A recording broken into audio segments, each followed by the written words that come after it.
Welcome back, YouTube viewers, to my channel.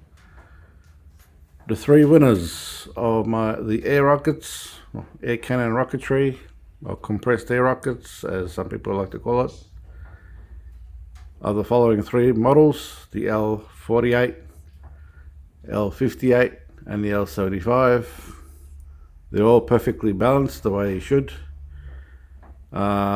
The only three that has maintained really good altitudes, flight performance and landing. They're all lasting right over the 10-second mark, which is good. Again, all three have the payloads, and all three are perfectly balanced rockets. If you check out that black dot that we have here on the L75 compared to where the center of the rocket is,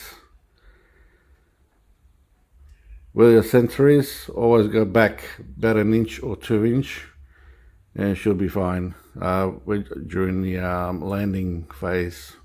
So you always want to go a little bit back than what the center of the rocket is. So if the center of the rocket is 58 is around here, you want to go a little bit further back, always, just to get that horizontal landing performance.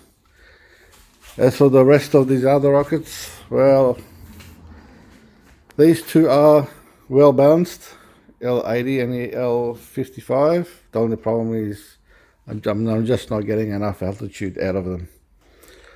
One thing that I've noticed is that because this is the paper on this one is actually made from a calendar paper.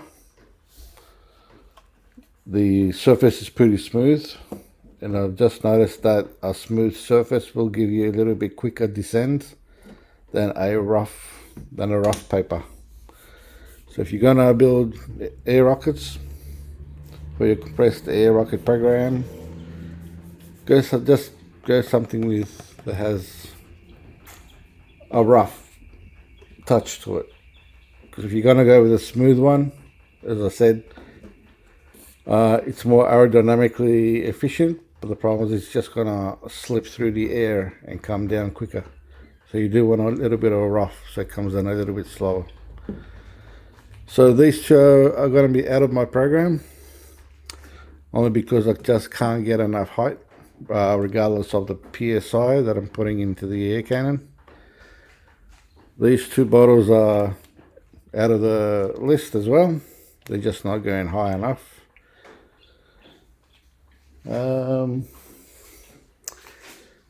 terms of the glider, she's 126 grams. I know she's pretty heavy, 124 grams. I will repair this today, and hopefully we'll go for another flight and see how well this thing actually performs, because I'm curious to know if this design will be able to come down horizontal landing. Like, will it be enough for this to land horizontal? But it's not a matter of just dropping it to the ground like this, but trying to get it into the air and get it to come down on its own naturally in a horizontal landing. As for the shuttle, well, I'm gonna have to replace that with a bigger tube. I do have slightly wider tubes. It's not a problem. And we'll re-stick these on there and the shuttle on there, and we'll give it a bit of a test flight, because I'm still curious to know how high will it go despite the shuttle's weight itself. So the other update I want to bring out next, as for now, the air cannon rocketry or compressed air rocket launch will be pretty much all done, apart from the glider, which I'm going to be testing.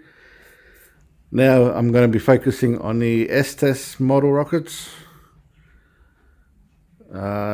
Hopefully in the coming days, maybe this week or 2 weeks, again, depending on the weather.